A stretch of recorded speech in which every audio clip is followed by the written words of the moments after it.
And just in case you're seeing us right now, I'm just waiting until I see the actual live feed so we can communicate with you guys right here on Facebook Live. So just give me a little bit of a second and we will rock and roll, which I actually see the feed right here on Facebook Live right here. So let me go ahead and mute that.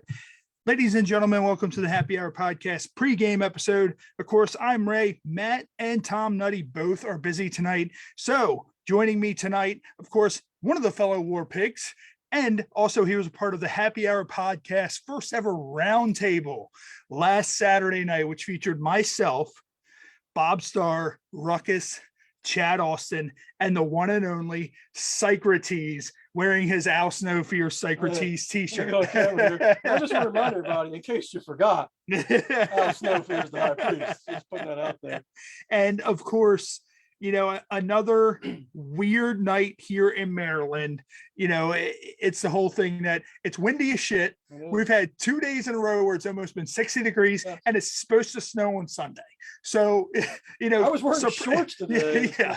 Surprise, surprise. But no, I mean, man, like anybody watching at home, if you haven't checked out the Happy Hour Podcast Roundtable, yes. If you know me through pro wrestling, if you know Psycrotes through pro wrestling, or even if you know Bob Starr, Ruckus, or Chad Austin, make sure you check it out. We got into a lot of stuff. MEWF, exactly what EWA. Yeah, it was an amazing shit show. Yeah, it was an amazing shit show, and there was also a lot of slander on a certain individual who we're not going to mention, but he has the same initials as Jesus Christ, but he's not from Latter-day Saints. Wait a minute, I'm not sure what you're talking about. Yeah, I mean, he doesn't really do like a lot, but you know, that's just the whole thing. You're gonna have to tell me off air now because I don't even know what you're talking about. Well, let's just see. You know, if you don't know JC, then How can you JC's not? In the house. Yeah. A man that you at one time teamed with. Yes, so, I was a member of the original Christian Academy. And of course, Psycrotes has just found out about our photo burn segment. So in the future, Psycrotes himself is going to have some great photos. And also Psycrotes will be taking part in the photo burn segment. I told him what my photo was earlier. So, you know, and of course I'll describe it for the people listening at home, you know, but it's the kind of thing that Psycrotes can't see the screen well because he has a problem with his eyes. So, you know, but we will show his photo, and it's an amazing photo. It's from the Happy Hour TV days of the photo that I use. So, you know, that's going to be pretty fun. And, you know, of course, whenever Psycrotes is here, we do our very own Psycrotes the Genius Pafo segment. So, you know, that's the whole thing. So Psycrotes, you said that you have a poem. So if you want to go ahead and spit your poetry, just go ahead and spit the poetry.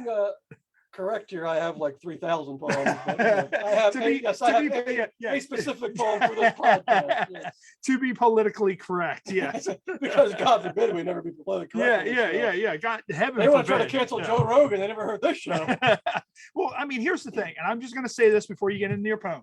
We will not be pulling our stuff off of Spotify because we are not well known enough that it doesn't even matter if we do. However, we're not young. However, if Spotify wants to throw a bunch of money our way, like they did Joe Rogan, I guarantee you we will never say anything racist, or we will not say anything about COVID being fake or whatever and all that. Scott Page from Pink Floyd may do that. However, we will not.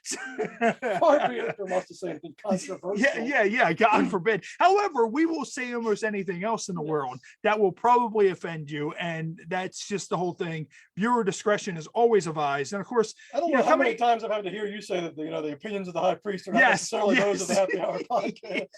But I mean, it's also the kind of thing you look at the content of our show. Like, you know, we have a lot of adult film stars, you know, stuff like that on our show. It's like you automatically know from the woodwork and the get-go what this show is going to be and what it's, you know, we just have fun and, you know, talk about that kind of stuff that you would talk about if you were sitting at the bar with your buddies. So without further ado, let's get right into Psycrotes' poem for tonight. Okay.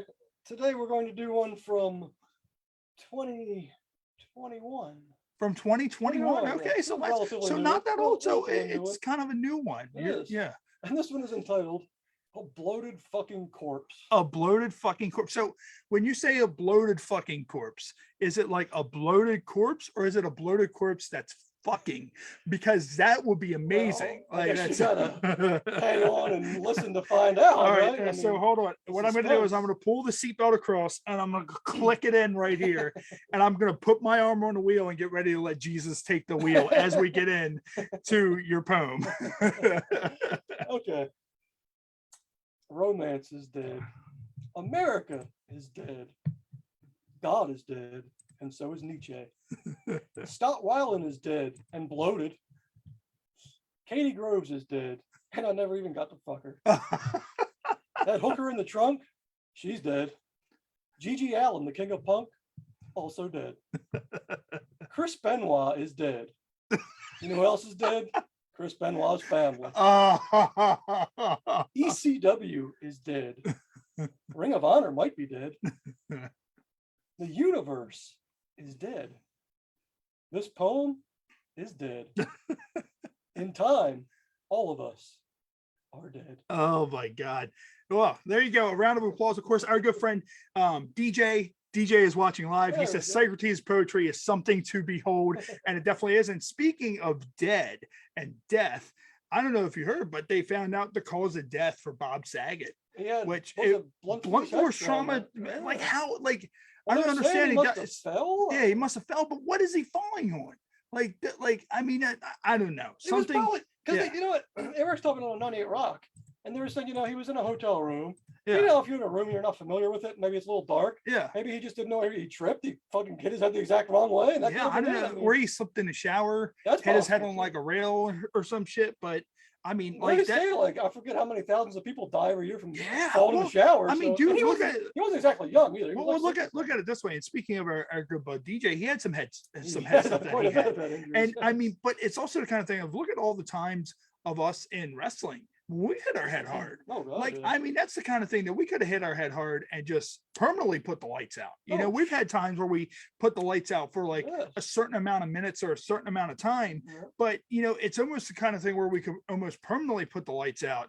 And well, I thought about that when that fellow Clinton, the guy that died at Bone Breakers, he died, from what I heard, he just took a simple back bump and his head the wrong way. I'm like, I've been thrown off of goddamn scaffolds and landed on my head and survived. It's like, you just never know, man. Yeah. You just never know. I mean, that's the thing. It's like and it goes into the whole CTE thing that you kind of don't know what's going on. Like that's something that can't be diagnosed while you're alive. It's after death. Like they have to take your brain out and you cut it up and they're like, hey, he has the brain of like a 900-year-old man. So, oh man, they're gonna look at yours and they're gonna like open like some sort. It's gonna be like the box from Hellraiser. That thing's gonna twist and open up, and all of your poems are just gonna come to life. Like it's gonna be like scary stories to tell in the dark. If you've ever seen the new movie, it's gonna be like that. I'll tell you what it's gonna be like, because I've already donated my body to the anatomy board. So whenever I die, they can do what they want to do.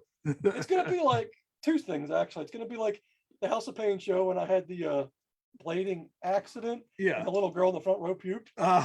It's also going to be like when I was in the emergency room for the burns and the nurse puked because the smell of gasoline was so bad. You're going to have a medical examiner. Yeah. Picture this, right? Yeah. A medical examiner who slices bodies open for a living. And she threw up. Yeah. Well, as the poem was entitled, a bloated fucking corpse. For a living, he slices up bloated fucking corpse. He's going to get to me and he's just going to look at my head and my liver.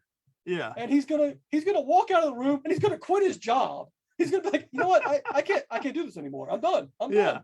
Well, and I'm gonna be laughing from beyond the grave, like motherfucker. I got you one last time. And of course, our boy DJ, who's here in the live stream. Make sure if you're seeing us live, feel free to talk to us. We like to communicate with our guests. And of course, DJ said that he was probably hanging naked upside down in the closet, waiting for Singapore strippers, and the rope fell and he hit his head and all over. And then he was like, "Oh no, wait, that's Psycrotes' future." So it wouldn't be Singapore strippers, goddamn, they'd be white. Whoa. We just told Spotify that we would not say anything racially derogatory. No, they have to be white. Well, Psycrotes, Zuckerberg is having heart failure right now. I did fuck a half Mexican girl once. So. Asian, it's okay. I fucked a half Mexican Asian Singapore strippers' lives matter too. Okay, how dare you? Like, what the fuck? Hey, I'm part Jewish. Hey, I'm part Jewish, and we had a blackout last week. We can say whatever we want. I'm sorry that Whoopi Goldberg offended you. I know. I know. You know the best part about that is though, her stage name is Whoopi Goldberg. Yeah, and yeah. she talks shit about the Jews. Yeah, God damn it. dude, I don't understand. But yeah, I more so feel that it's the kind of thing that people just can't say their opinions anymore. But people also like, there's a fine line of what's an opinion. Like, for example, comedians should be able to say whatever the fuck they want because they're a comedian. Like, and the whole thing's ruined just, because of that. But of course, we're here live on Facebook Live, just a pregame episode. Shortly, we're going to be joined. Was Bob Saget murdered?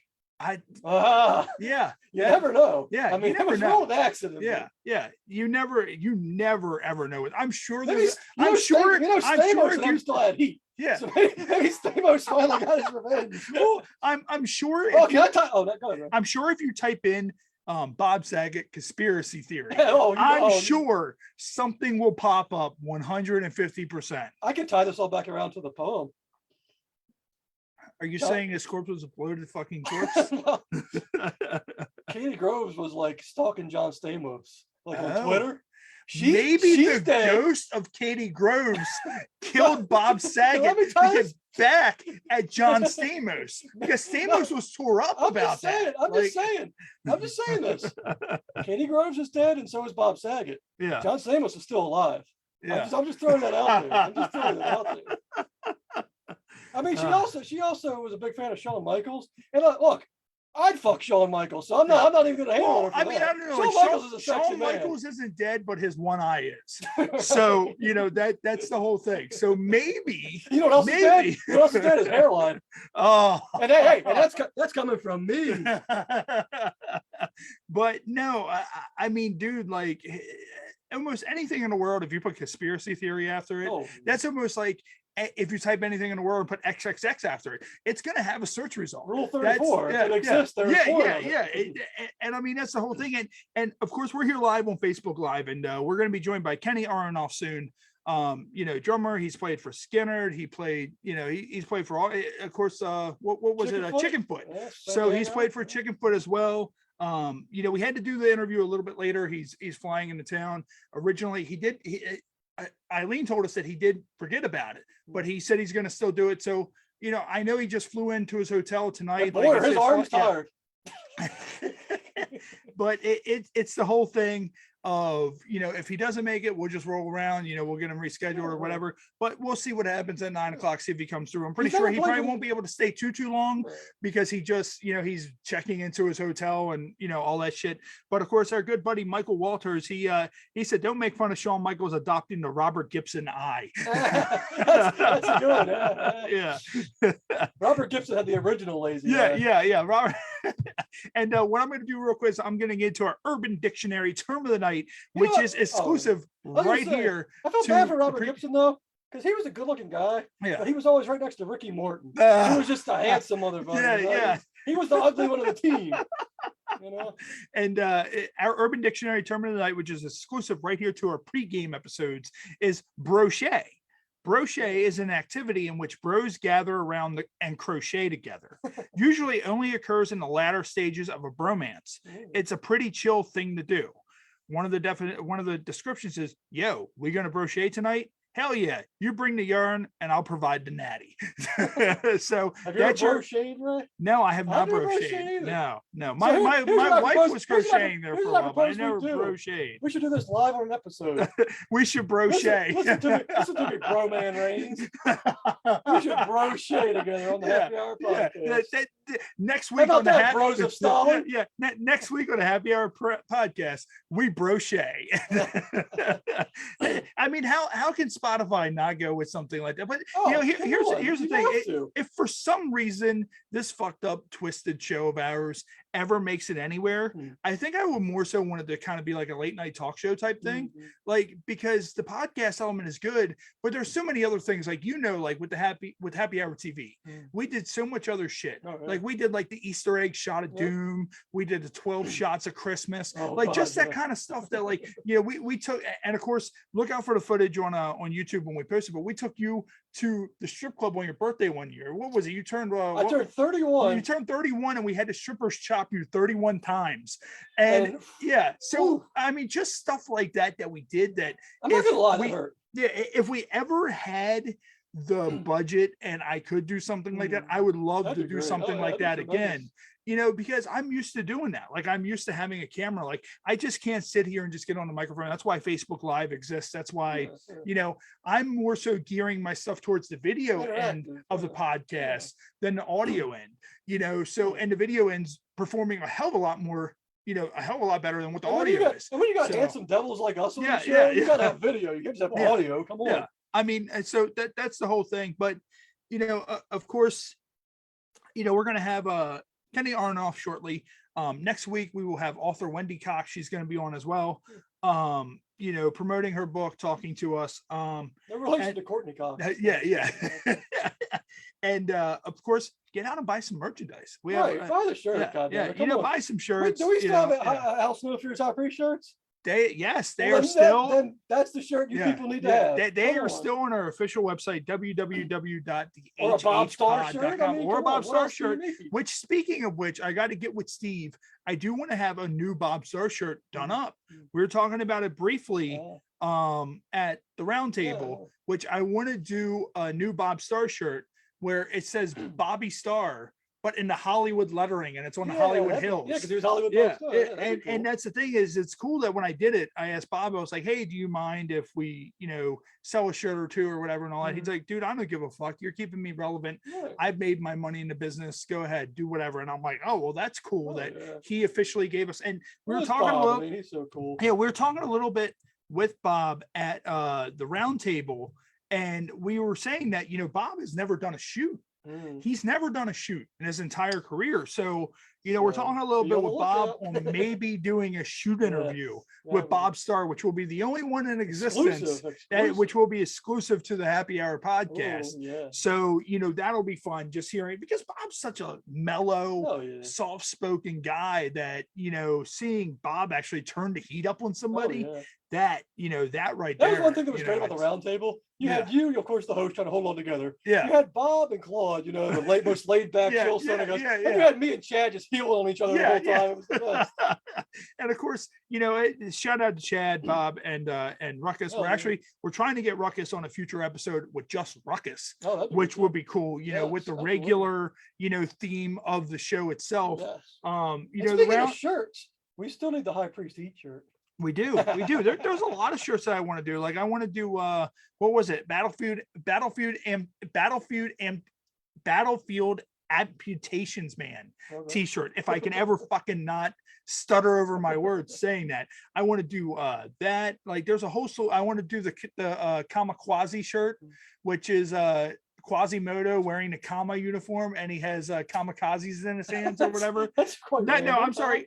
It's the beer Everclear and kamikazes, and he's Kama and he's Quasimodo, and then he's holding beer and Everclear. Yeah, so and of course that exists from War Pigs 1, and also something that's quite new, and it's probably something that's not like a huge thing, but I was talking to someone the other day, and I was telling them how I had an IMDb for my an uncredited thing in the wrestler movie, and they were like, why don't you just create an IMDb for the podcast, because they're starting to get into adding podcasts onto IMDb, which the Joe Rogan Experience is on and all that. It's still relatively new, them factoring it in. So that's what I did. Right now we're up to episode 35 on IMDb. I'm still slowly adding everything in. So anybody who's ever appeared on the show, whether they're a celebrity or not, now have IMDb credits from appearing on the show. And, it kind of helps a little bit marketing wise, because then,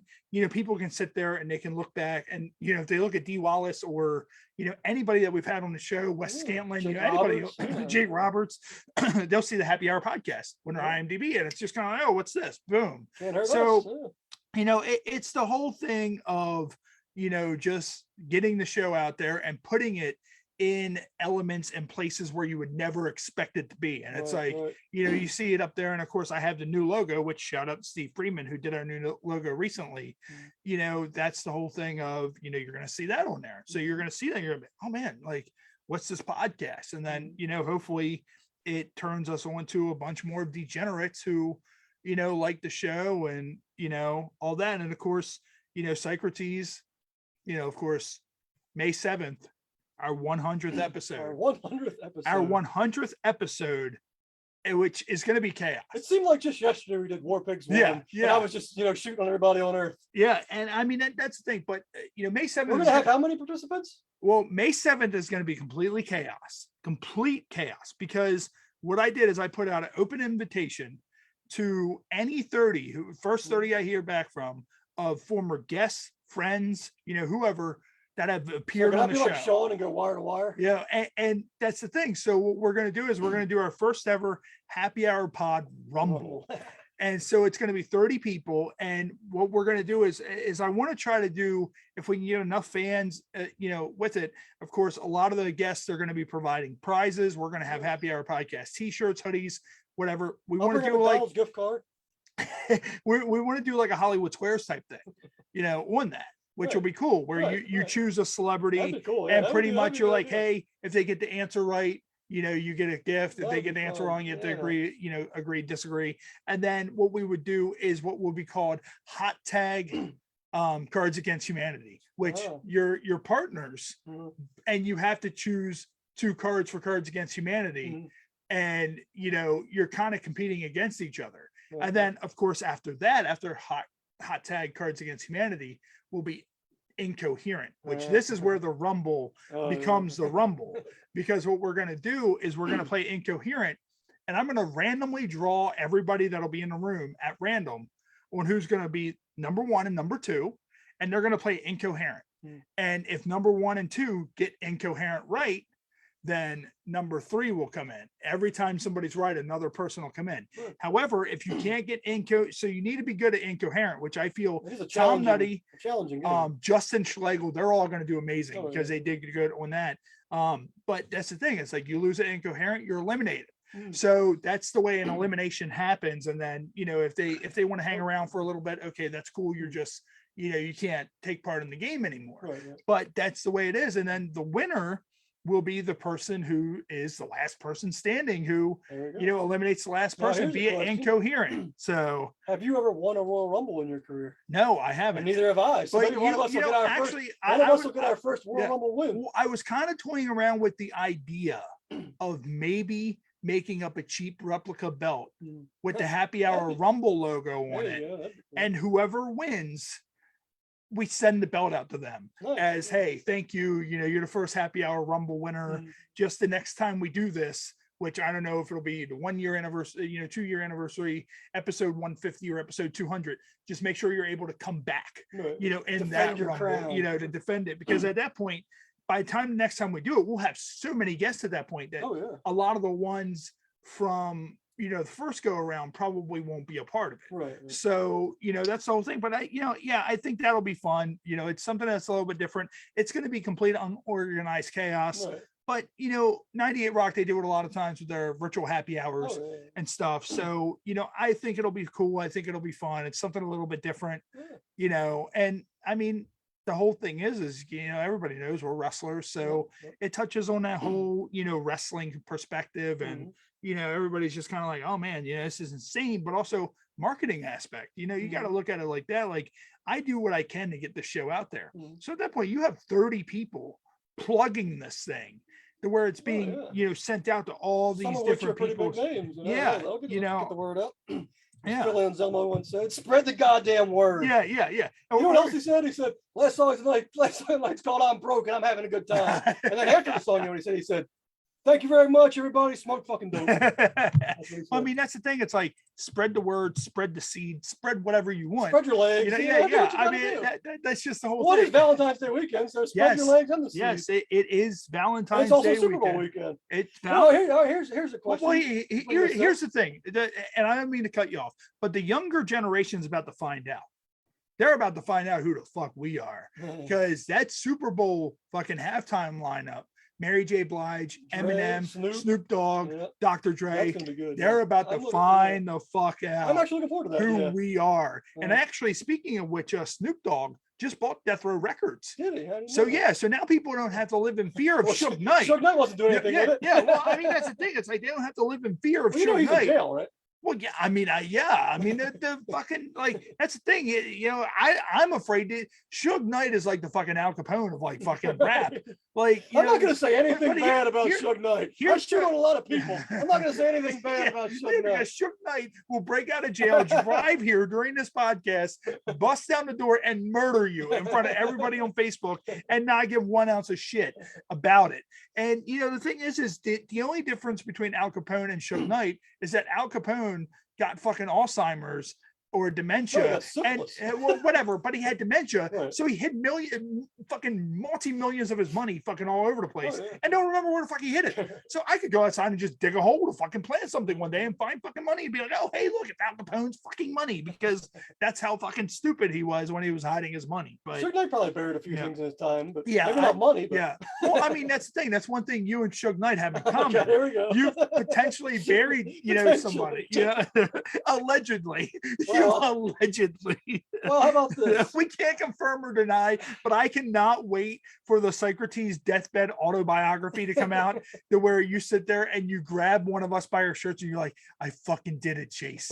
I fucking killed that bitch. She's in the backyard of my old house. It'll be like a twist. She'll actually be buried in like New Jersey. I had to cover my tracks. Yeah. Come on, man. Yeah. It is You got dementia and forgot where you buried her. It's kind of like a squirrel when a squirrel buries a nut and then it just never finds the fucking nut again. You're just kind of like, oh God. Like, yeah. Only in my case, it'll be alcoholic dementia. Yeah. Who's going to get it first, me or Mike? Oh, no. That's the question.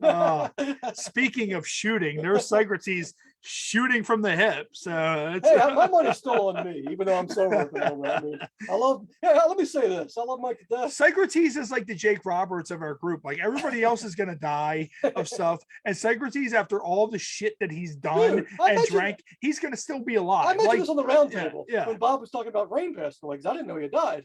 And I was like, wait a minute. I was like, there's like 10 or 12 guys who are going to be after they're dead now. Yeah.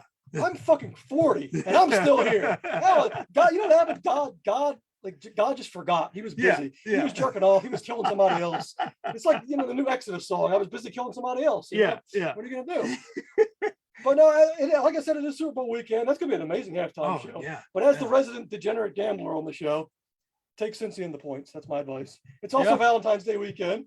I think you brought up, or I think you said you wanted to go on the show. What was the best Valentine's gift you ever gave or received? Well, actually, was yours? speaking of which, what we're going to do is we're going to go ahead and end our pregame episode, and we're going to roll right into the regular episode.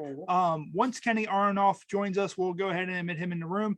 If he can't, I know he's in the middle of traveling. Well, if Kenny Aronoff can't make it, I can call my buddy. I can call my buddy Kenny Omega. I got Omega on speed dial. Yeah. All your fucking turn of the century flip phone. So, me and Omega like this. I would have been in the Bullet Club, but I was busy that day. So thank you for joining us on the Happy Hour podcast pregame. For those of you seeing this on YouTube, make sure you click the subscribe button, subscribe to all the content right here on the Happy Hour podcast. So without further ado, we're going to go ahead and turn it over for all of our audio people, along with video as well.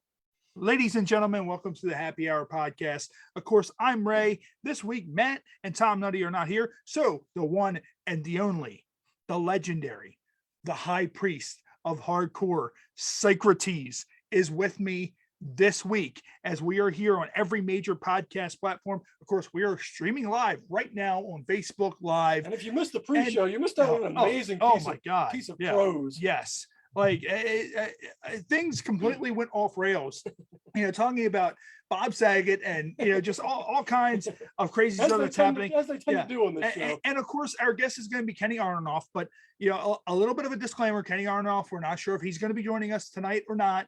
He's traveling. Eileen Shapiro, she always hooks us up with a lot of our guests. She initially, when we were talking last night, she said he might not be able to do it, might need to reschedule. And then she said he could. If he can't, no big deal. We'll get him rescheduled. Either way, when you go live, the show goes on. It's like pro wrestling. The guy who wrestled with a gout and a burst pancreas. The show must go on. Yeah. So, but of course, we're here in Baltimore, Maryland, as we are every single week. Beautiful Baltimore, Maryland. Beautiful Baltimore, Maryland. It was 61 degrees Yeah, today. 61 degrees today and yesterday, and it's going to snow on Sunday. Exactly. So, what fun that is. And of course, it's Super Bowl. We were just talking about. These youngins are about to find out. Yes. With this Super Bowl, halftime performance. I don't even give a shit about the Super Bowl. I'm not a big football guy. I do. I'm a baseball guy. Because I got $200 on Cincinnati. I'm getting 4 points though, so I'm good. Yeah, but the halftime show. That's what we're getting. Yeah. Oh yeah, dude. The halftime show. Dude. Back when rap was, I'll say it right now. Back when rap was good. Oh, well, see, this made me think about. We were talking about on the pre-show too how Snoop Dogg just bought Death Row Records, and now, honest opinion, do you think Snoop Dogg banged Martha Stewart? Knowing Snoop, he was probably so stoned one night. Yeah, they were close. They did a lot of stuff together. And as much weed as Snoop smokes, there was probably one night where Martha Stewart looked about 30 years younger, and he was like, you know what? Why not? Well, I mean, am I the only one that every time? I guess this is probably why his name's Snoop Dogg. It's probably me just being stupid. But every time you look at Snoop, you see like a Doberman Pinscher. Like I see him, and like I just see the face of a Doberman Pinscher. The "What's My Name" video. Yeah, he turns into the. Have you ever seen the video? He right. transforms into Doberman. That's probably what you were thinking of. Yeah. Yes. Oh, That goes to show how old we are. Like, oh my God, Jesus Christ. Yeah. Here's a direct quote from Snoop when I saw him live. He puts on a good live show. Okay. I actually saw him. He was on tour. I bet that arena radiated with the smell of the marijuana. Oh God. Like, yeah. What was it? Outdoor shows too. So. Oh my God. Like that's the thing. Like at an outdoor Snoop show, you think you're inside of arena because the smell is so strong. Well, here was the lineup. It was a very interesting lineup. It was Less Than Jake, The Used, Snoop Dogg, Korn, and Linkin Park. That was the lineup. That's a crazy lineup. Yeah, it was Linkin Park's Project Revolution tour. But Snoop was actually really good. This was like 2004, so it was a good while back. Yeah. And he said, I want everybody to sing along. This is what I want you to do after the show. Get high, get drunk, and get fucked. Get high, get drunk, and get fucked. What else do you need? Come on. Yeah. And I mean, that's the thing. And it doesn't really particularly matter what particular order you do that in. Yeah. So, those three things, they're all tremendous, individually. But you put them together, the three together. Yeah. I mean, that's a party. That is 100% like a party. As a young lady friend of mine once said, she was smoking crystal meth in my living room. And she said something, and I was like, yeah, it sounds like a party. And she looks at me and she says, I'm a party. And all I can say was, yes, you are. Yes, you are. Well, of course, it's Valentine's Day weekend as well, along with the Super Bowl. So, and we were talking a little bit about, on the drive here or whatever, one of the things I wanted to do is, what's the best, and of course, anybody watching this, sound off in the comments on Facebook or sound off in the comments on YouTube. What's the best Valentine's Day gift you've ever gotten? And you had a very interesting one, so I'll let you go first and then I'll say what mine is. Okay, so it was actually, this was like 2018, I want to say, or 2017. Okay, so relatively so it was a young lady who I've spoken about on the show before. Okay. And not the bad one. Yeah. But no, she gave me a $10 McDonald's gift card. Oh. And I was, man. She gave it to me. She's like, yeah, it's not, because I got her something. Whatever. I got her like a card and some stuff. And she's like, hey, it's not much. But I'm like, hey, that's a couple of value meals. I get like 2 fish sandwiches and a milkshake. Yeah, but see, here's the thing. You're lucky you got it in 2018. Because if you got it in 2022, that's only getting you a cheeseburger. Oh yeah. Like inflation is so high. They're going to be like, yeah, okay. You're going to pay them. They're like, you're going to give them that gift card's going to be maxed out. You're going to still owe them like $1.15 after that for just a little cheeseburger that was put together by a kid who got hired because the only requirement is breathing. So, meanwhile, he has no social skills or. I went to the Dollar Tree yesterday. This is gonna be great. This is gonna be amazing. I already know that this is gonna be amazing. From Psycrotes, our AR robot, who always fills in because you can't see him. So he's our AR. Because I'm a handsome young gentleman. I mean, come on. No, I went to the Dollar Tree yesterday. There was a young kid working the register. Yeah. And you could tell he didn't know what the fuck he was doing. He was new. So my total was like $10. Yeah. So I gave him a $10 bill. You know how much change he gave me back? $10? 11. Oh, He gave me the 10 and a 1. I'm thinking to myself, like, wait a minute. I'm like, yeah. did he think I gave him a He 20? tipped you. Because yeah, That's what it is. He tipped you. Even if Yeah. I gave him a 20, he would have known. You know, I mean, so I come outside. I didn't even notice till I got outside. I was going to walk out of the Chinese takeout. And I noticed he had given me the 10. You know what I did, Ray? You know what I did? What was that? Because I'm such a fucking white meat baby face. I gave him $10 back. Oh, I did. That's a shoot. This is a shoot. You know what I would have did? I would have looked. Shoot. I would have saw that I had $11. I would have realized that currently right now, as we speak on this podcast, I have $6 in my account until next Friday when I get paid. And I would have looked at the $11. I would have folded it up in my hand the way a worker normally gets paid when they slide you money creepily, you know, for your payday instead of putting it in an envelope, which it should be in an envelope. Exactly. And then I would have slid it in my pocket and I would have went along with my day. And sorry for your luck. That's the way it would have been. I mean, so this is coming from two guys, and of course, this is way past the statute of limitation. I don't think we've ever told this story on the podcast. This is coming from two guys who robbed a drunk guy, passed out outside of a fast food place. Like after many years ago, after stealing a pizza. Yes, and you know what? We did tell that story. I want to find those photos so we can use that for burn photo. One of those is on my Facebook. Is it? If you go through my Facebook, I guarantee you. Look at like 2008. It's on there. Yeah, that was the night that we met Son. Of course, we talked about that on the War Pigs episode, but I don't think we told the part of that is that we left out of the bar and we were just so shit canned. There was this dude passed out at the place where Son got all the food from. Now who actually pickpocketed him? Yeah. Was it you or me? It was one of them. What happened is this dude was passed out. He's like this, like head down, you know. So he was doing the Baltimore lean. Yeah. We're like, hey, let's get a picture with this motherfucker. So it's like him in the middle, like I'm here and like you're here, and then Hamilton was with us too. So like we all take pictures of us, like we're taking multiple photos. I think there was like 10 photos in total. It was like we get a burn. And then as the photos are progressing, when you look at them, you quickly see, like in the photos, you see me kind of look down, and then you see me look again. And then all of a sudden you see my hand reach, and then you see me holding money in the air because he had money, like a lot of money sticking out of his fucking pants. So you took the money. Yeah. So I was gonna put the heel Hamilton, but if you're gonna take credit no, it was me. And I remember I grabbed it. It was like $2 or something like that. No, it was like 6 or 7. Yeah, and then you noticed it, and you took like fucking like $40 or some shit. And we're just kind of like, this dude's gonna wake up and not be able to get a cab, but fuck him. He should have fucking pass out in front of fucking Tall Cedars Hall. If somebody takes your money, charge it to the game. Come on now. I mean, hey, you know what? Hey, here's a good one, right? That was like that paid a quarter of my tab that night. That was right next to Tall Cedars, you know, right? Yeah. That was a better payday we ever got at Tall Cedars. Oh, get this. Speaking of Tall Cedars, MCW took that venue. Oh, did they? Yes, Holy they did. Oh, MCW anniversary is going to be at Tall Cedars. And that's just a fuck you to yeah. Dude, they're gonna draw this. They're gonna draw. Oh yeah. Here's the thing now, because people know that venue. And this is just me being honest. You know, and I'm honest. You know, and you have no heat with EWA whatsoever. All the love in the world to EWA. Everybody can see it right there. You know, that's watching at home. My Hall of Fame award is right there. I appreciate everything with EWA. However, EWA has been running out of that building since 2008. There's a fucking high school across the street, and nobody knew they were in that building. Like, that's the thing. So then we draw fucking 500 for Rage in a Cage, and nobody knew. There's a problem with that.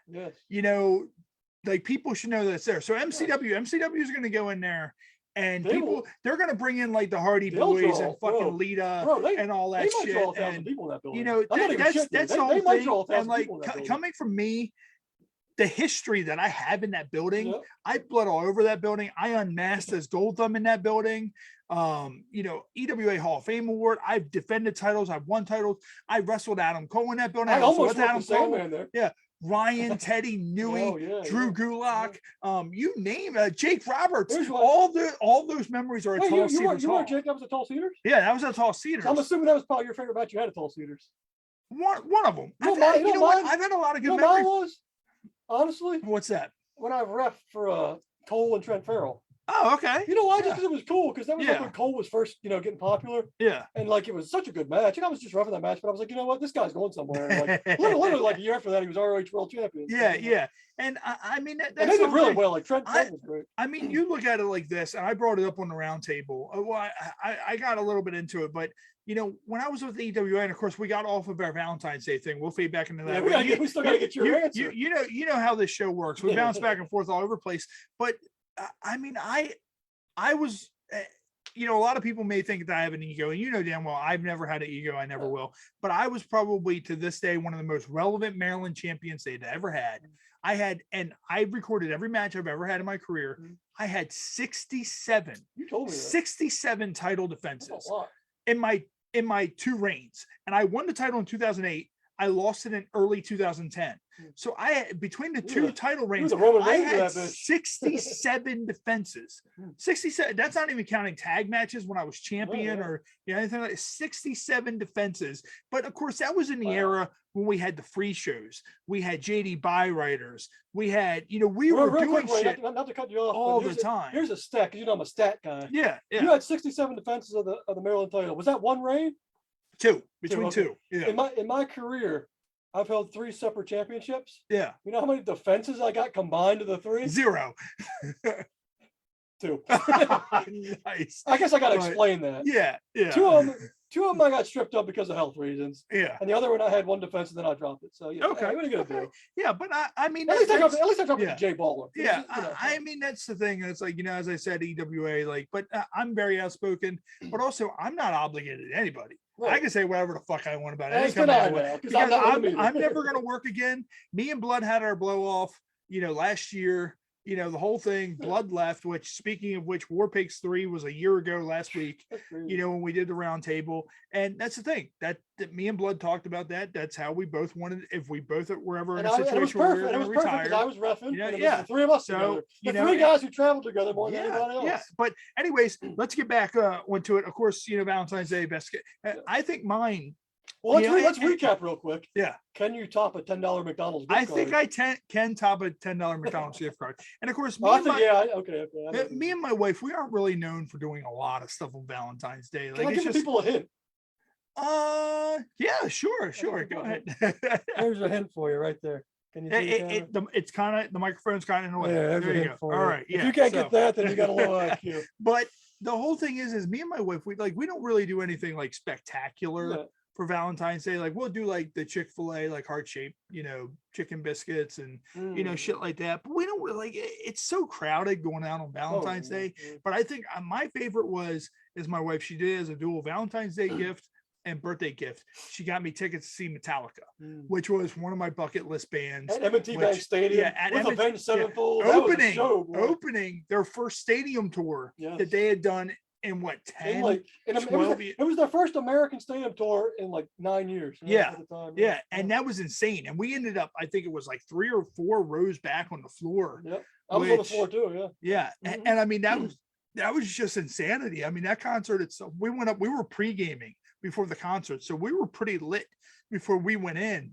And I remember with the concert, that what told me is that I'm at the point that I'm old enough now to where I don't like to be around mosh pits anymore. Oh yeah. Because people were pushing my wife and they were bumping it, and I'm just kind of I just want to enjoy enjoy the the back. fucking show. I was halfway back on the field. But it ended up being the kind of thing where this guy was he was doing something as he was crowd surfing and he was starting to piss people off. I forgot what it was. I bet this was the same guy. Oh, go ahead. And so what it was is, of course, shout out to my buddy Mike. He was on the Friendsgiving episode. He looked at us. He's like, all right, look, here's what we're going to do. And we started talking to all these people around us. So the dude makes it over to us. And what we all do is the dude's crowd surfing. And all of a sudden, most of the crowd just drops. You just see a hole form. And we sit there and with all of our might, we push up. And the dude goes flying 15 feet in the air, lands back in the crowd. Everybody moves out of the way. So he hits the ground. And then the crowd reforms and he vanishes. And you never see him again. I don't know if he fell into a different dimension or what, but that's what happened. And then, and I know you got, so you said you think you might have saw that guy. Yeah, because it was towards the end of the set because it was during Seek and Destroy. Yeah. I was halfway back, behind most of the people. And this fucking drunk guy comes up and just starts hugging me. And he's like, keep in mind, I'd never seen this guy in my life. He's like, Yeah. what's up, man? How you doing? At first, I thought he recognized a wrestler or something, you know, because every once in a while, you get the same thing. You get people recognize wrestling. But this guy had no idea who I was. He's like, you having a good time, man? This is a badass show. But he starts squeezing me like really tight. He starts giving me like the fucking bear hug. I'm like, and then next thing you know, he's like squeezing your penis, and you're like, what's happening? I was like, I didn't say this out loud, but I was like, he's got 3 seconds or he's getting punched. Fortunately for him, he let go after 2 seconds. Yeah. And then they finished the show and everything went swimmingly. But here's a real quick funny one I got to tell you. The first time Metallica played at M&T Bank was in 2000. Yeah. And I was there for that one too. And this chick, she was probably like that version of that guy from this show. Okay. So they had like, I don't know if they had this at the one we went to in 2017, but they had like little steps on the field where you could walk down from the seats to the field. Yeah, they had that. They had that. Yeah. Right. So I'm walking back and I'm like 19 at the time. And there's this chick under the steps squatting, is taking a piss. And she was probably like 60 or whatever. So like I stop and I'm stoned to shit, of course. Yeah. But I just look at her. I wasn't like being creepy or anything, but I'm like looking at her because I'm like, you not day you see somebody just squatting. Well, you weren't being creepy, but it's kind of like a car accident. Like this chick's, you kind of have to watch at this point. You're just kind of like, I'm watching this happen in front of my eyes now. She gave me this look. She didn't say anything. She gave me this look like, what the hell are you looking at? And I didn't say anything, but I was like, girl, you're the one that's taking a piss on the field. I'm minding my own business here. That was an interesting lineup too. You know who was that show? It was Metallica, Korn, Kid Rock, Powerman 5000, and System of a Down. Yeah. And speaking of which, with our guest Kenny Aronoff, I just got an email from Eileen Shapiro, and she said that he should be joining us momentarily. She said 9:15 in the email, and she said that he's literally tied up by a French woman right now. So I don't know what that means, but when he joins us, I think we're going to find out. But real quick, in case he pops through in 1 second, one of the things I remember from the Metallica concert also is that there was this guy crowd surfing, and I'm not sure if I've told this story on the podcast before, but he was crowd surfing and he was wearing Converse, and his Converse came untied and his shoe fell off and hit some guy's like $9 beer and knocked it over. And the dude, it was a fucking fresh beer too. That's a party. And this dude sat there, he grabbed the Converse, and like it's one of those like original like floppy style Converse. And this dude, he let him get down a little bit. And this dude with the fucking most precision I've ever seen, like Max Scherzer couldn't have done this. Took that fucking shoe and fucking fastballed that bitch. And literally the shoe hit the dude in the face and the nose. And then he also vanished. It like sunk down into the ground and vanished. I was at a Godsmack show at the arena in 2006. And at the end of the show, the drummer threw his drumsticks in the crowd. Yeah. And it was right at me. So I had my hand literally on it. Some guy fucking pushed me out of the way and he got the drumstick, but he dropped his cell phone. So in all the chaos, you know what I did? I picked his fucking cell phone up. I was like, you want to take my drumstick? I'm taking your phone. So he's got, keep on this, like 2006. So it's a phone like this. It's an old school phone. So I walk out, like, fuck this guy, I'm taking his phone. So I go into the bathroom to piss and I'm in the stall sitting there and I hear the guy come in and he's with his other friend and he's like, man, I can't, where the fuck's my phone? I don't know, I can't find my fucking phone. He's like, well, he tells his buddy, he's like, dude, call the phone. Maybe somebody's got it in here. So he calls the phone and starts ringing. And it's in my pocket. Yeah. And I'm in the stall. And I'm just like, I'm crunched up on the toilet. And I can hear him. He's like, I hear it, man. It's in here somewhere. Somebody's got it here. Somebody's got it. And I'm like Tom Cruise in Mission Impossible. I'm like, motherfucker, you ain't getting this phone back. Yeah. You got my drumstick from Godsmack. I'm keeping your phone. And here's the statute of limitations has expired on this. Yeah. I kept the phone for a while. You know what he had on the phone? What? Naked pictures of his girlfriend. Oh, really? Oh, yeah. Oh, so I may or may not have plugged I may or may not have plugged myself to this guy's girlfriend. Here's the thing. Like once Kenny joins us, I'm going to ask him about this. Like, he's a drummer. So, drummers always do drumsticks and all this. I wonder if anybody's ever, like, they just weren't paying attention. Like, they're like, hey, and like they fucking just get walloped in the face with a fucking drumstick. Like those things, like, and I'm also curious too with playing the drums. You use drumsticks for the drums. Can you use something else? Like, can you use like spoons? Like, can you play like the drum with like There's spoons? A Soundgarden song about that. Spoon Man. Yeah. Well, some guys use their hands too, like John Bonner. Like bongos. They do them like bongo drums. He would do hands sometimes. So would Keith Moon. Yeah. Have you ever caught anything at a concert? A pick or a stick or anything? No, I've come close. with them throwing it out, but most of the time it's just I've fucking got- I've- asinine people that are just trying to grab them. I've no reason. literally had 2 picks go off my fingers. One from Kerry King of Slayer, Yeah. and the other one I was so mad about because it was from Dave Mustaine. And you know what made me even more angry? I was with a chick, and if I'd have caught the pick from Mustaine, I was going to give it to her. Whatever. Yeah. But now it's like, if I would have caught that pick, I'd have kept it. I really should have kept it, knowing what happened after the concert. Yeah. Not that I'm bitter or anything. Yeah. That's like saying, we're bitter about, EWA. Yeah. Oh man. But hey, it's Valentine's Day. I'm a romantic kind of guy. We all know that. Yeah. I mean, if there's one thing you could say about the high priest, he's a romantic son of a bitch. I mean, here's the thing, the Super Bowl was the day before Valentine's Day. Yeah. So at that point, do they do something like unexpected, like Valentine's Day theme or whatever and all that? But yeah, back to the Super Bowl and the performance. You need to have Stan era Eminem, on that stage, Eminem talking about he just killed his wife, type Eminem, and they had to no doubt do what is it, Consequence or Forgot About Dre. They have to. It's almost given. You have to do that. Guilty conscience at that point. Yes, guilty conscience. Yes, and I mean that's just the whole thing. You have to. Those first 3 albums that Eminem had were just completely amazing. And I liked how he kind of prequeled. In the one album, he was hiding his wife's body, and in the second album, it was a story on how he killed his wife. His wife, Kim. Yeah. So I'm just gonna leave that one right there. Yeah. I'm gonna leave that one right there. I'm sure you get the reference, right? I'm gonna leave that one right there. Oh my god! But I even like some of Eminem's older stuff. Relapse is a good album. Yeah. And even after he got sober, Purple Pills wasn't bad. That new what was the new song he just had? I forgot what it was. But yeah, a lot of his new stuff's not bad either. But I mean, that's the thing, that Eminem's the type of guy that when you come for him, he makes you switch genres. Look at Machine Gun Kelly was like, oh, I have this beef with Eminem. Now he's doing fucking rock. Now he's a rocker. Because Eminem slayed him so bad. If there's one guy you don't want to battle rap, it's the guy from fucking 8 Mile. Yeah. He's literally the guy from 8 Mile. Yeah. Oh, I'm gonna come for Eminem. Eminem doesn't melt in your mouth. He doesn't melt in your hands. He melts in your mouth. That's the way it works. And Machine Gun Kelly took all of that in his mouth. He took every last bit of it. But you know what? He's fucking Megan Fox now. So he wins he's not only fucking Megan Fox. He's drinking her blood out of some fucking IV bag. I'm sure Eminem fucked Brittany Murphy. She was hot. I'm sure. Yeah. I'm sure Eminem's fucked a lot of. Let's just be honest. Without question. Here's a bit of trivia. What famous rock star was in Eminem's "The Way I Am" video? The Way I Am. Keep in mind, this is 2000. It was a guy who was just as controversial as Eminem at the time. Really? Yeah. Oh. Well, see, it's funny because "The Way I Am" that was the theme song for 8 Mile, right? No, that was Lose Yourself. Okay, Lose Yourself, which I think of Lose Yourself was before 8 Wasn't Mile. Lose Yourself kind of like a take off of an Aerosmith song? No, that was what that was a that? different one. That was a different Eminem song. That was oh god, I can't think of it. Yeah.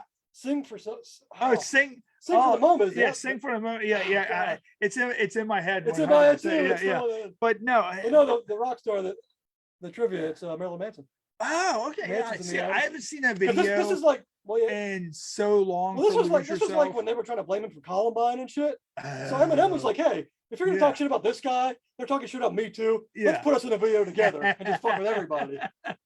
And what we're gonna do real quick is before Kenny, actually they're Kenny Aronoff now. We'll go ahead and admit him in, and we'll go ahead and rock and roll.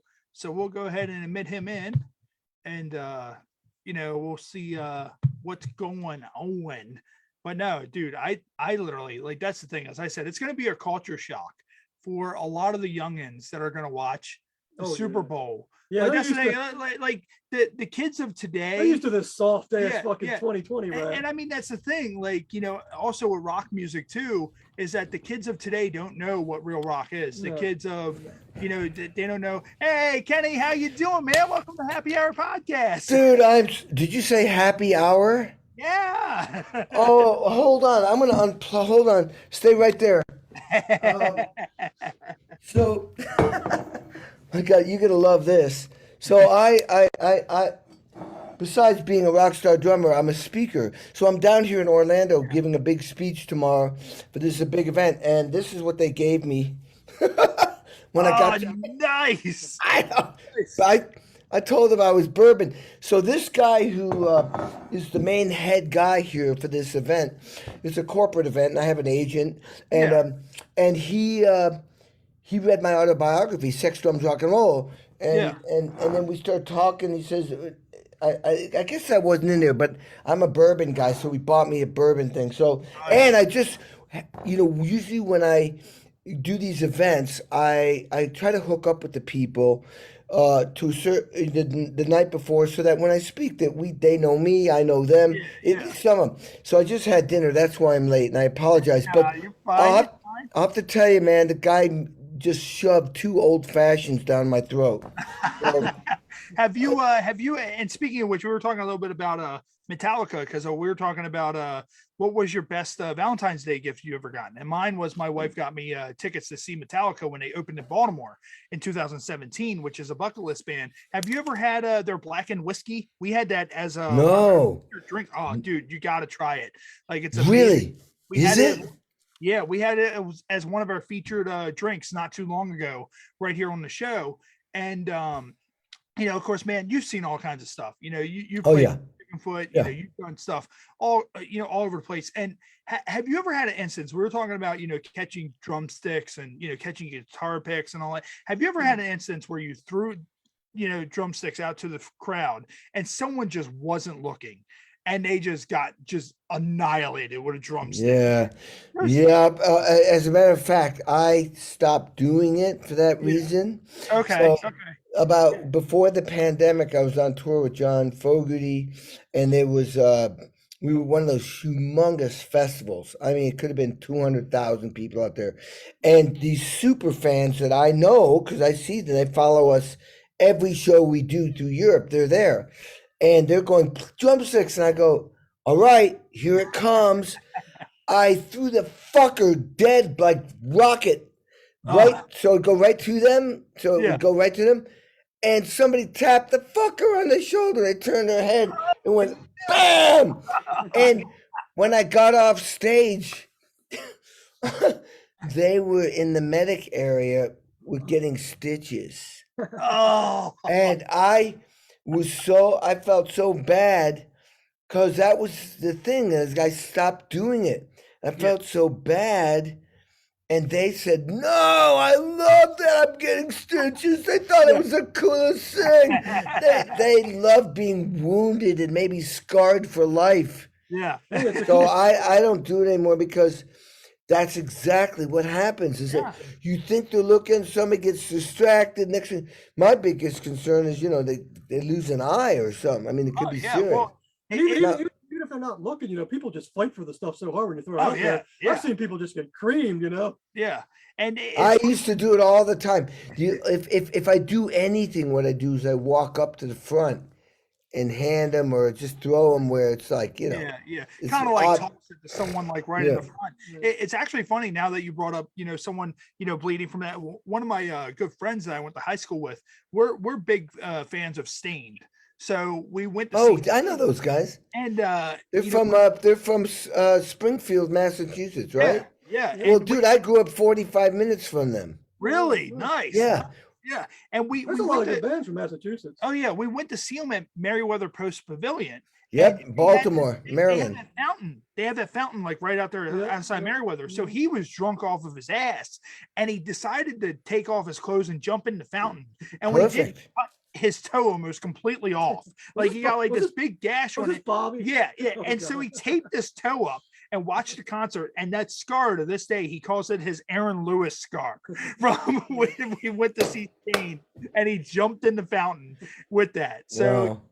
I mean, dude, like concerts in general, and you've seen a lot of stuff. What do you think are probably some of the more wild stuff you've seen while you've been performing? Like, obviously, like, you have shows where girls are showing their tits, just Yeah, various yeah. stuff. Oh yeah. Have you ever looked out in the crowd and just saw something so wild? You're just playing drums, you're just kind of like, what the fuck's happening right now? Like, what is this? Like, I'd say I mean, yeah, I mean, I've seen plenty of tits and the fucking naked chicks, and yeah, with the Mellencamp, even though Mellencamp is like kind of mellowed out, but I mean, yeah, back yeah, in the day, it was complete. Like we were young, they were young. The MTV had just started. Girls were throwing underwear, fucking bras. There'd be naked chicks. I mean, it was everything you dreamed about in yeah. rock and roll, and we would sell out. I mean, we were selling out arenas like Madison Square Garden twice with no opening act, just us. Holy And shit. our shows were not mellow. John was very into, like, it was like sports. It was Yeah. very aggressive. And I'm like I was a three letterman jock by the time I was a sophomore in high school. So I was like, this is like perfect for me. And and but I'd say the crazy shit was when I was with the Smashing Pumpkins, and that's when they had the mosh pits, Oh, and we were playing somewhere, man. I saw some shit go down where they'd start coming at each other, and and I saw Big blood Bang and and all that shit. Yeah. yeah, concussions. Oh, I saw fist fights and people pounding on each other. oh, It was like pretty freakazoid. That suddenly wasn't fun anymore. That yeah. was like, I mean, tits and ass is one thing, but when people are bleeding and and it's like violent, that got a little bit fucked up in my Yeah. mind. And Oh we, yeah, we were talking. I've been in some death metal pits. Oh yeah. and, never again. Never again. Oh, Yeah. we, I mean, but here's the deal. It's just like, I mean, not to get political, but it's just like, what's happening up in Canada with the truckers. These people are very peaceful and they're very cool, but then it attracts, people they don't have any fucking feeling towards the cause. They're there just to they just stir want the to fuck shit up. shit up. Yeah. Yeah. Yeah. That's just. They just And want so that we have to be, as people, smart and realize there are some people out there that just are born angry and negative or violent or whatever, and these causes are a platform or an opportunity for them to do crazy shit. But that doesn't mean that the whole event is crazy and like that. It's like a couple of bad apples, Yeah.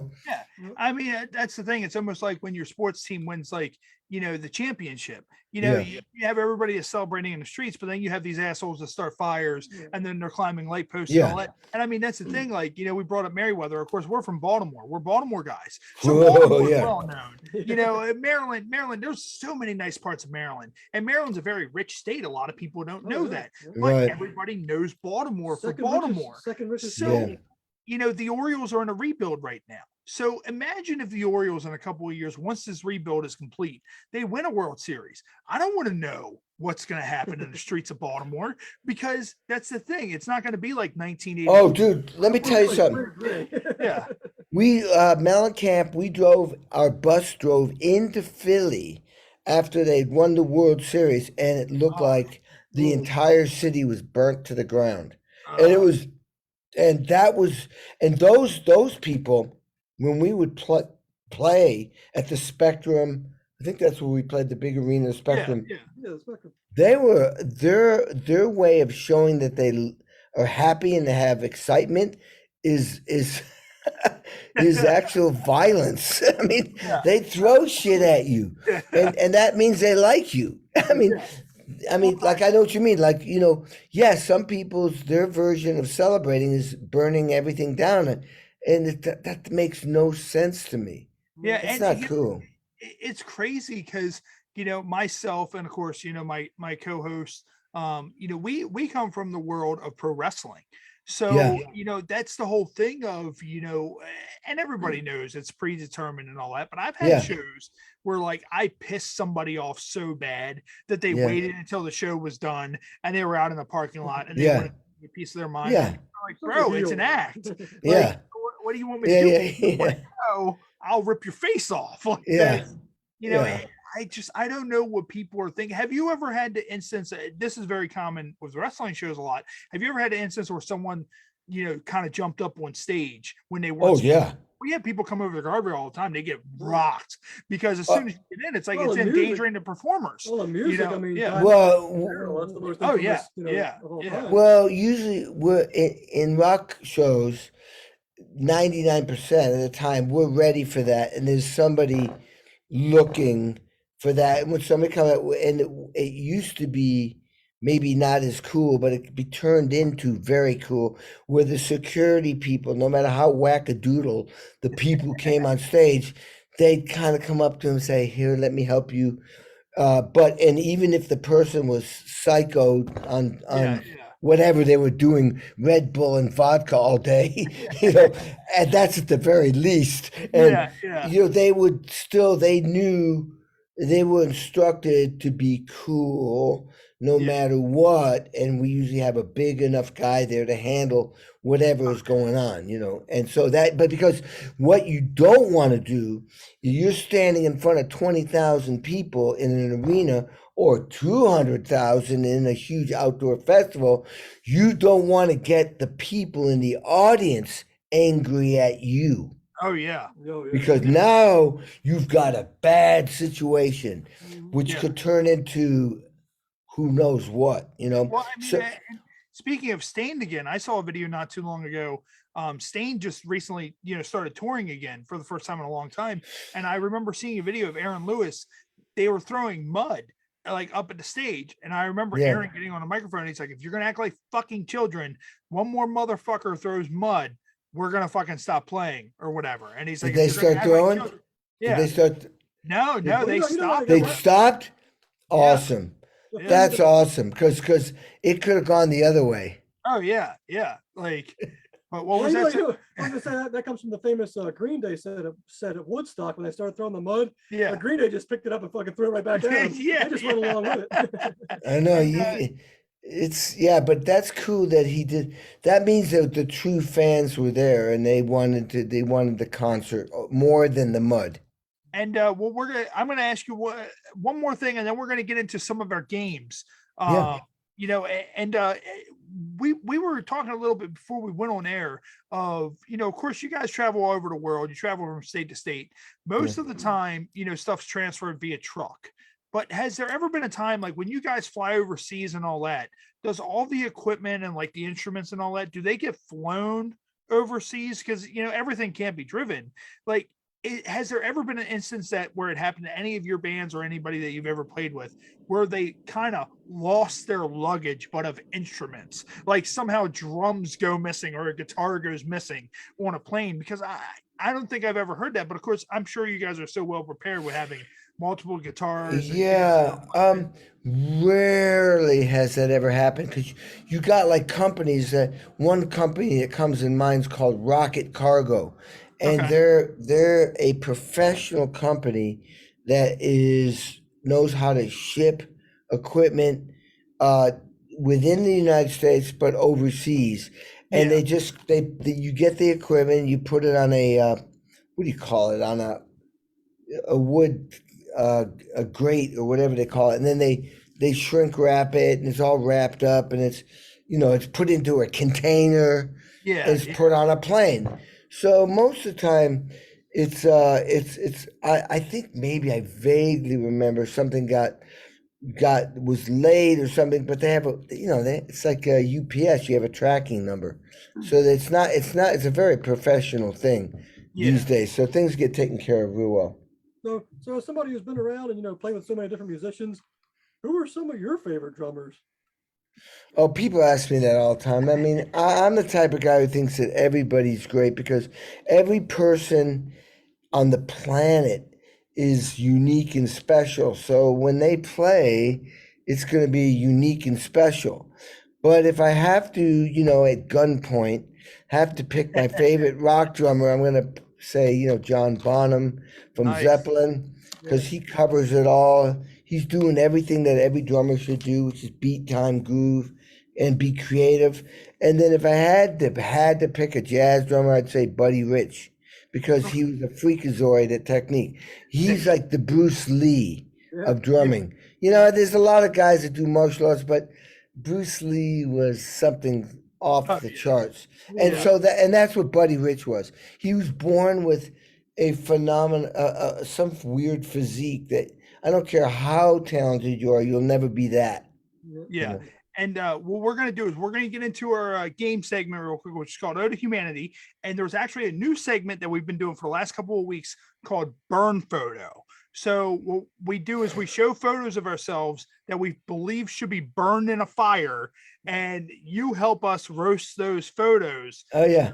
What I'm going to do is I'm going to go ahead over to my screen share and I'm going to pull up mine. So Psycrotes, we told you earlier, of course, I know, your eyes, you can't see the screen as well. So this one is mine, which is from my bachelor party. And that's me. I'm holding a random trash bag and I'm throwing up in the trash bag on my bachelor party.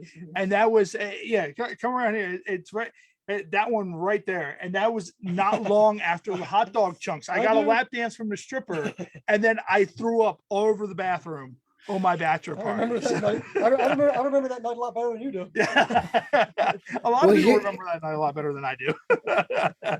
Well, I mean, here's the deal. If you hadn't explained that to me, I'd say that's a pretty cool picture. But once you explain that to me, yeah, burn it. And then what we're going to do is we're going to do Psycrotes' photo real quick. So let me just go ahead and switch it over to there. And then I'll go ahead and show that. Boom. And this one right here, actually, when we did our TV show, this is when we used to go at the Larry Flint's Hustler Club Baltimore all the time. We had an exclusive relationship with them. Shout out to them. We were one of the only shows that was allowed to come out and record with all the adult film stars that came out.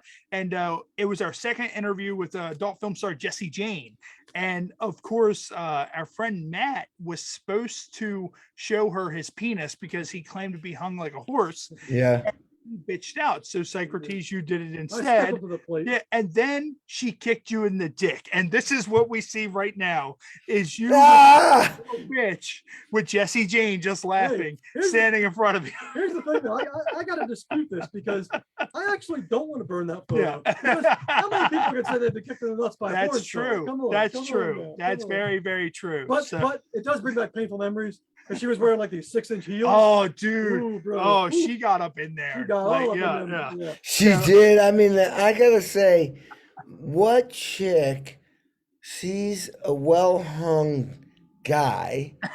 Why would you kick that? If anything, you'd want to blow it so you could have a good time. It's like that'd be like kicking. That'd be like burning $1,000. Yeah. Well, I mean, that's the thing too. Also, it was Jesse Jane, so I'm sure so many that And what we're gonna do now is we're gonna move on to our game that we call Incoherent. And the cool thing is, you said you had a couple of drinks before you came on. So pretty much what it is, I'm gonna hold up a series of cards that are in drunken lingo, and you need to figure out what those cards say. And I'll give you a couple of hints as well. So can you see that card okay? I see Sit Drab, Pond Hill, and Though. All right. So when you do it, kind of sound it out to yourself fast and kind of listen to yourself as you say it. Sit Drab. I don't know. Sit Drab. One of the hints is it's a sex accessory. Sexist drab. A sexist accessory, drab. A dildo? Is that a dildo? Yeah. Dildo is the last word. Dildo is the last word. So there's 2 words before that.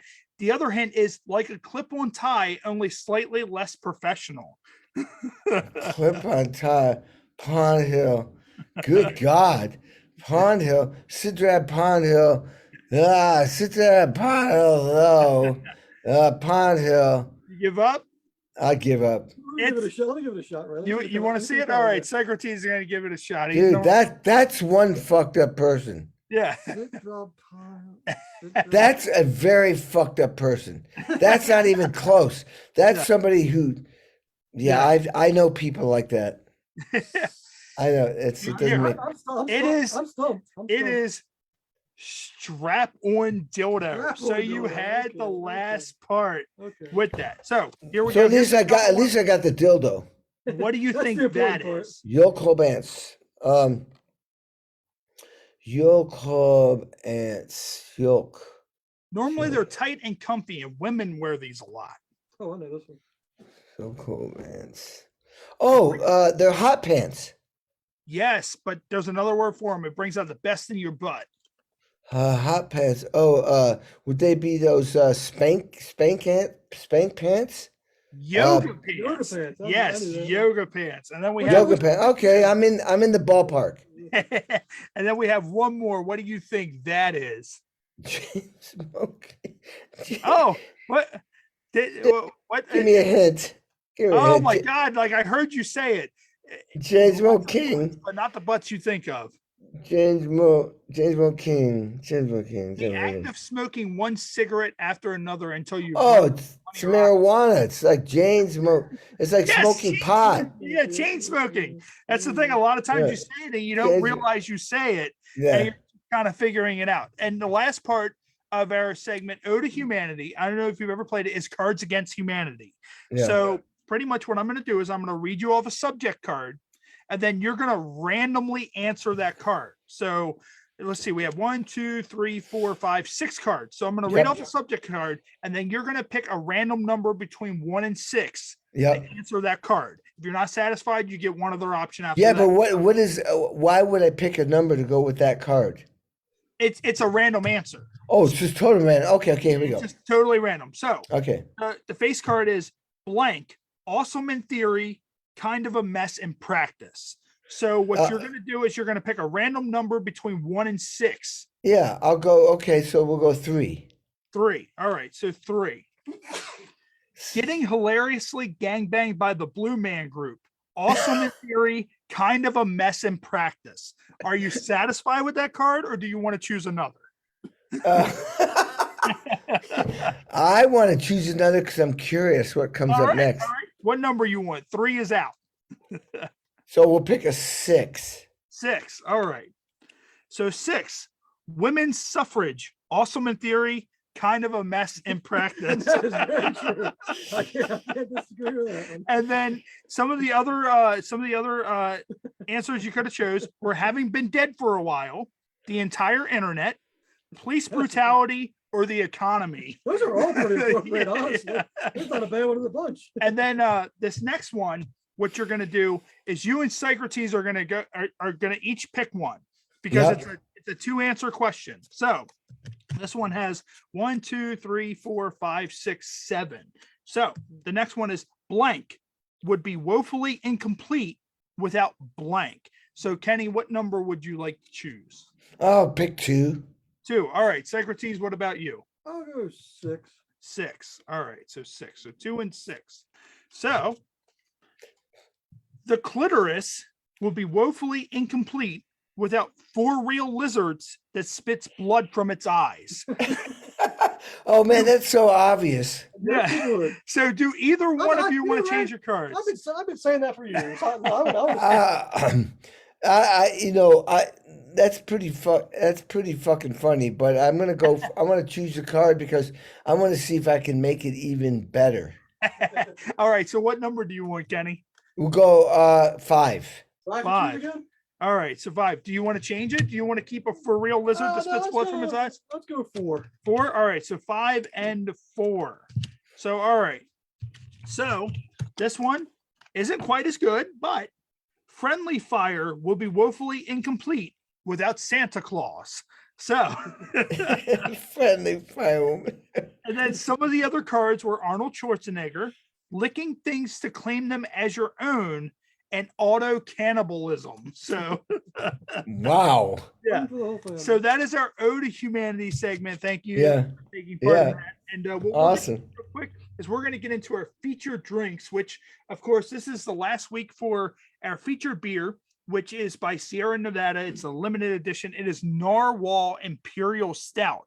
So Wow. everybody, make sure you go pick up Narwhal.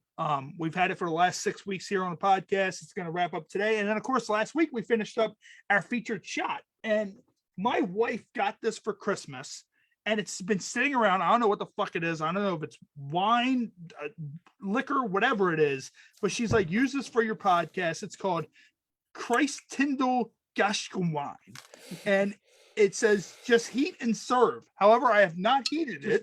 I'm just going to serve it. So we're So going is to go this ahead the, and is crack this this the open. first? Is this Yeah, the and this is first? what it looks like on the bottom. Wow, beautiful Yeah, so bottle. it's a bunch of people Beautiful bottle. surrounding, like, so it's a Christmas oriented type drink. So I'm gonna go ahead and pour this in here. Oh yeah, this is definitely a wine. I don't know why she gave me a wine. I hate wine, but whatever. So here's to everybody watching at home, and especially this is gonna be fucking. Bruce is a big I don't wine know if I'd fan, rather so- do gin than do this. Like Jesus Christ, You but get the good stuff, and I can't drink it anymore. There's my shot right there. it's actually not bad. That's actually not bad. I feel like one night we're gonna be filling a whole bottle right here on air. And Kenny, what are Especially your with these here. what are your go-tos for beer and all that? Like, do you have any specific go-tos for beer or anything? Well, beer, I mean, I love beer, but I try to stay away from it. So because it puts on calories, I love Yeah, all beer. trust me, But I know nothing yeah. about that. Yeah, so I mean, I actually have a wine that's coming out this year. It's going to be a blend between a Shiraz and a Cab, and it's going to be called Uncommon Wines. That's coming out. And so I like red wine. I fluctuate between a red wine, like a full body red wine, and I'm not, I mean, I'll spend 20, 30, $40 if I have to have a great wine. And then I like bourbon. I like bourbon and I like single malt whiskeys. I like in that realm. I like things that are smooth, and so I'll fluctuate between the two. I do not do tequila because for some reason, when I drink tequila, the hangover sucks. Oh, You know, yeah. it's the worst. It just doesn't work with me, and so I don't smoke pot at all because that's the same thing. It just doesn't do anything for me. It just makes it's bad for me. Yeah, So well, I'm a bourbon. And the best bourbon I've ever had in my life is, of course, when I was in Kentucky. Best whiskey, Kentucky has the Tennessee. best, Yeah. yeah. So that's my thing. In my studio, I have a studio called Uncommon Studios LA, and I have a wine bar, a whiskey tequila bar, bourbon bar. I have a bourbon whiskey. I only reason why I have the tequila there is because Sammy Hagar, I did Access TV in there, one of Sammy's shows, his road show featuring Steve Lukather, and we did it in my studio. And I told Sammy you should bring some of your tequila so you could promote it while you're on the show. Nice, yeah. And so he brought it in. So I've got his tequila. Somebody, people send me stuff. I got like vodka in one of those skulls.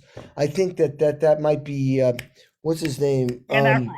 Dan Aykroyd. It's Dan Aykroyd's skull. Yep. Someone just sent me a skull in a decanter where I put whiskey in, and I just put an 18-year single malt whiskey in there, but I put bourbon in there, and I've got wine. I mean, I just got it all. I mean, but that basically what I'm saying is red wine, bourbon, whiskey.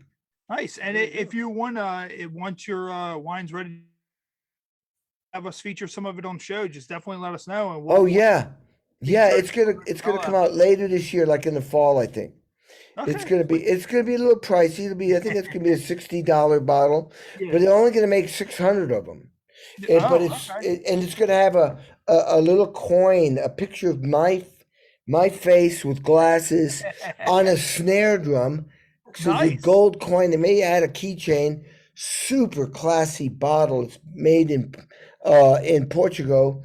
It's really a very classy thing, and they're going to only make 600, and then we'll do maybe 3 wines a year, and it goes to a charity for mental illness. And really, we're doing it kind of like not to make money. We're doing it to do something cool. Yeah. And where I'm at in my career is kind of in that kind of place where I've done so much. I mean, I'm on 300 million records sold, 60 Grammys. Rolling Stone called me top 100 drummers all the time. So I need to do something that's really not like I'm starting out, but like I'm really at this place where you have something that's really classy. Yeah, you're at the place where you can do something to help others. And well, there's that too, for sure. I mean, I'm about to do my fourth veterans. It's a guitar for vets, and it's on TV usually. But well, I'm the drummer, and I with the money, all the proceeds go to the veterans, which I'm a huge supporter of. I don't And know if you can see, but my dad's flag yeah, oh, is right dude, there behind me on the mantle. He was in Vietnam, three oh, Purple Hearts in Vietnam. So, wow, unfortunately, he passed in 2016. He had PTSD, paranoid yeah. schizophrenia, and he had a bad Yeah. alcohol problem, which, Sure. unfortunately, Well, that he was trying to medicate himself. yep, My draft number for Vietnam, by the way, was number 2, was it? and it was the last draft. It was Nixon. Literally, my birthday's March 7. Yeah. Nixon pulled out back then. They'd pull out a ping pong ball. And March 6th was the first date, and I went, "Holy fuck, that was close." The Yeah. next birthday he pulled out was my birthday. Uh, And I have a twin brother. yeah. And this was when it was not cool to be in Vietnam. It was over. It was obviously we'd lost. We got to get out. And What year was that roughly?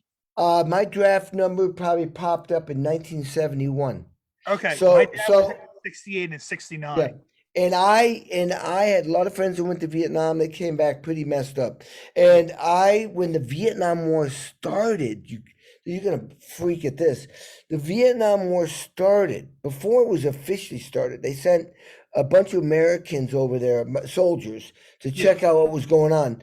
And one of my best friends, I was in the 5th grade. His dad was a colonel in the army, and I would send care packages to him, books and candy and stuff. And I was already, in other words, I was already attached to this thing called Vietnam. But when I got in, it was the most uncool thing to do. So I ended up getting out because of allergies, and we came up with dude.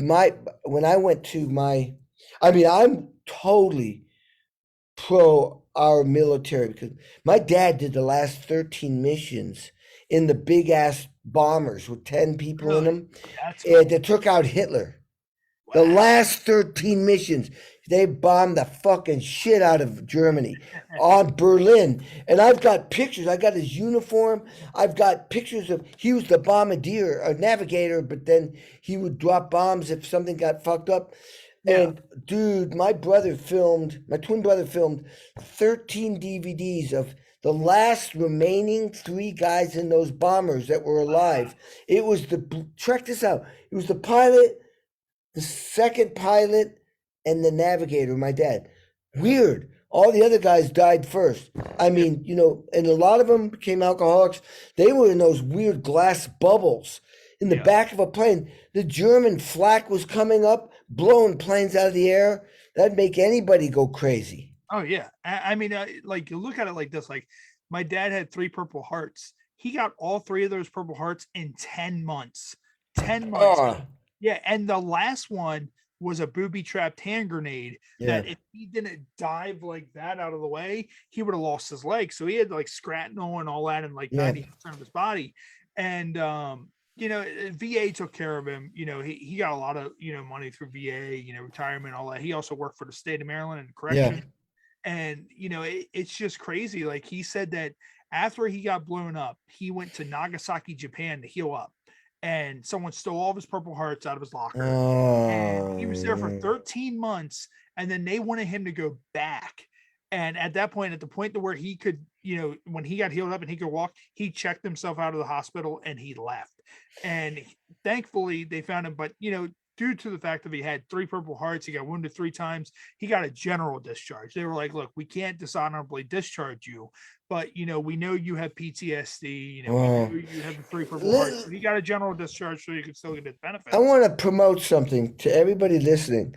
There's I don't know if it's on Netflix or where it is, but I gave a speech as an intro to this incredible documentary. It's called Quiet Explosions. Okay. And it's about military people, people that were 9/11, it's about PTS and what's the other one? PTS syndrome, and I forget the other one.